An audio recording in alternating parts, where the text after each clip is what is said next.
Bayern's minus 250 hosting Inter, 6-1. The draw here is plus 400. This is like, it's a meaningless game. Inter are still good. Bayern are really good.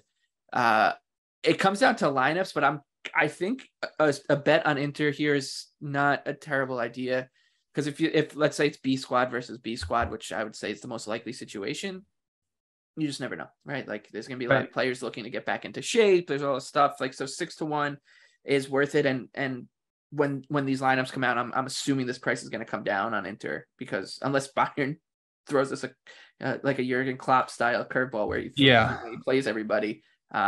So I'm going to be betting Inter, like with the Bruges bet. I think it's just, you have on these kind of match weeks, you have one of two choices. You can either lean into the chaos or basically just stay completely away from it. And I'm just going to lean into like the weirdness and hope that, I can catch one of these big dogs. Yeah, so it's interesting. I like under 3.5 goals. It's currently sitting at minus 120. Like you said, with the lineups, it's interesting. If you look back through, Bayern, the last 2 seasons have pretty much wrapped up their Champions League groups like pretty handily and have had a couple meaningless matches. If you look at 2 years ago, they played a match against Atletico, meant absolutely nothing to them. They drew them 1-1. They sat very deep and just kind of, just played the match out. If you look at last year, they played Barcelona in a completely meaningless match where Barcelona had everything to play for. They beat them 3-0 and held Barcelona to 0.4 expected goals.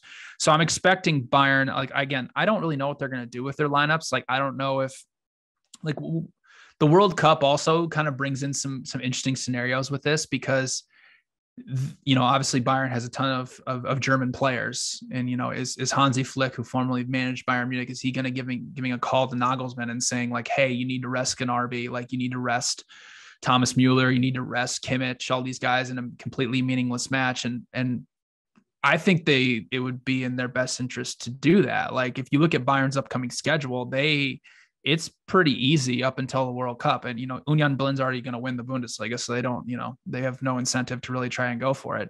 They got Hertha Berlin, Werder Bremen, and Schalke on deck before the World Cup. So you could see Bayern shut it down and just say like, oh, this match means nothing. We're not going to play anybody. Like, it's just going to be B squad. Whereas Inter, on the other hand, like, they could play some guys, try and go for this. Like, it's hard to sit here and just like, try to do like a tactical or like a statistical analysis of like these two teams when the match means absolutely nothing. So I'm going to bet under 3.5 goals, because I think it's far too high in a match where, we have two teams who are essentially, I think, are just going to pass the ball around. Because again, this World Cup thing that's looming over everybody, like, does play into it, where guys are now starting to think like, I don't want to get hurt before the World Cup. So am I really going to be like pressing like crazy and trying to make tackles and like sprinting as fast as I can? Like, no, this is like, I have a feeling this is going to be a pass the ball around for 90 minutes and let's go home. So I'm on under 3.5 goals.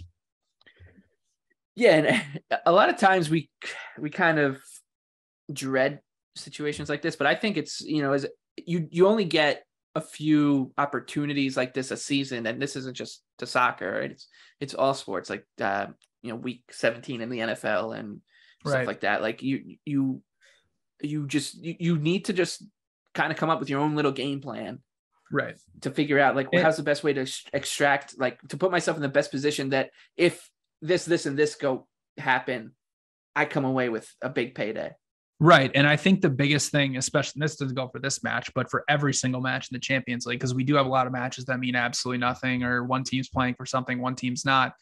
It's lineups, honestly. It just comes down to lineups. And so if you're new to betting soccer, lineups usually come out 1 hour before the match. So usually what I do, and I know Anthony does this as well, but I sit down 1 hour before the match and I'm checking. I've got, notifications on the team's Twitter pages, and that's usually how they put them out. And then lines move like crazy after the lineups come out. So if you really want to be on top of things, like, wait until everybody's lineup come out and just like know who the key players are for every team and if they're playing or not. So that would be my best recommendation to everybody, how to manage these type of Champions League matches.